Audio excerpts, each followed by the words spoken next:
আমাদের অন্য মেয়েদের দিয়েও চাইছে, পরে আমরা তো রেসপন্স করি না, আমরা পরে আমাদের সাথে যে ছেলেগুলো ছিল ওদেরকে হচ্ছে সাইডে নিয়ে আসে নাম্বার চাইছে, বলছে ফেসবুক আইডি হ্যাঁ, তখন ওরা তো দেয়নি, ওরা কেন দিবে? তখন এগুলো হওয়ার পরে আমরা হচ্ছে আসছি, ওদের নাকি ফেস দিচ্ছিল যে বাহিরে যেহেতু ওদের খবর আছে সেটা স্যারকেও সেটা ওরা জানাই। পরে আমরা হচ্ছে যখন এখানে এসে অটোতে উঠছি, অটোতে ওঠার পর হচ্ছে ওই দলবলগুলো ওখানে দাঁড়িয়েছিল, ওরা আসে জ্ঞান শুরু করছে, স্যারেরা সবাই নামছে, নেমে বলতেছে কি হয়েছে আমাদের বলেন, মানে সমস্যা কি আপনাদের? এখন স্যার অ্যাভয়েড করে ওরা একদম ভাইয়াদের আবার মারা শুরু করছে অটোর উপরে, আবার এখানে ফেলেছে। আমরা অটোতে ছিলাম বসে, আমাদের ওখানে মানে ভিতরে হাত ঢুকে দিয়ে ধাক্কাধাক্কি করছে, লাঠি মারতেছে, একটা আপুকে তো হসপিটালে নিয়ে যাওয়া লাগতেছে, নিয়ে গেছে।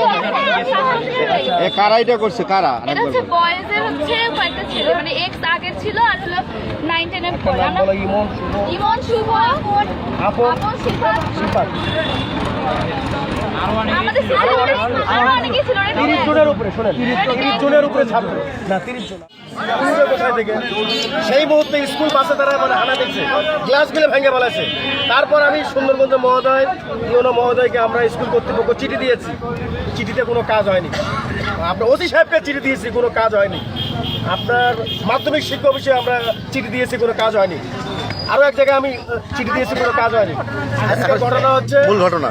আজকের প্রশ্ন হচ্ছে গতকাল এখানে আমাদের 2 দিন ব্যাপী চলতেছে বিজ্ঞান মেলা, 47তম বিজ্ঞান মেলা চলতেছে।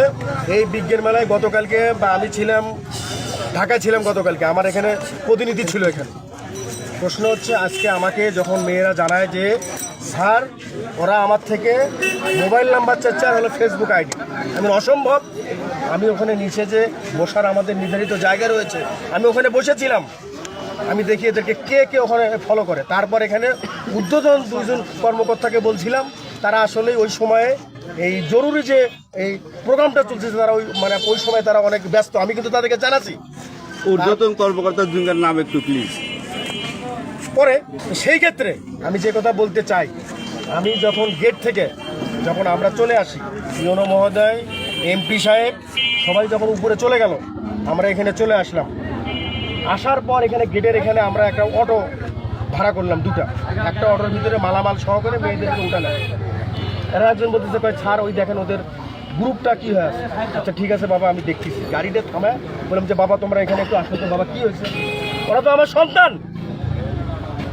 বললাম কি হয়েছে বাবা? ভাই স্যার ওই ছেলেটা থেকে কি চাইছে ওটা দেয় নাই। ভাই মারে সাইজ না এটা জীবনে।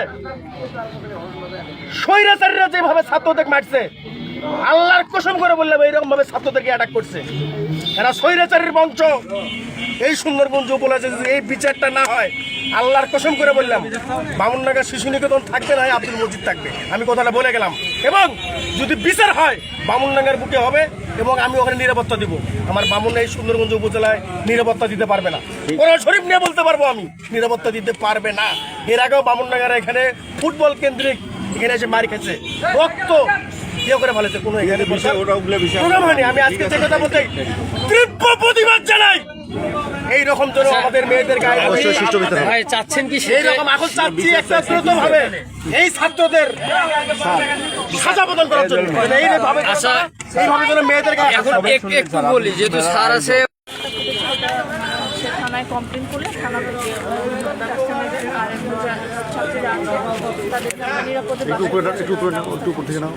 আচ্ছা, একটা বিষয়, মেলা তো আয়োজক আপনি, এই মামলার বাদী আপনি হবেন কিনা?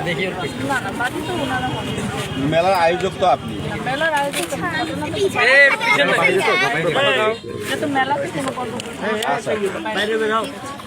স্যার, আমরা যতটুকু জানি আয়োজনে কোনো ত্রুটি হলে আসলে আয়োজক কমিটি এর আর কি ব্যবস্থা গ্রহণ করে। আয়োজনে তো কোনো সমস্যা হয় না, ক্যাম্পাসের বাইরে। ঠিক আছে, তারপরে ওখানে স্যার অবশ্যই পদক্ষেপ নেবে। কোনো সমস্যা হয় না। স্যার, আমরা ব্যক্তিগত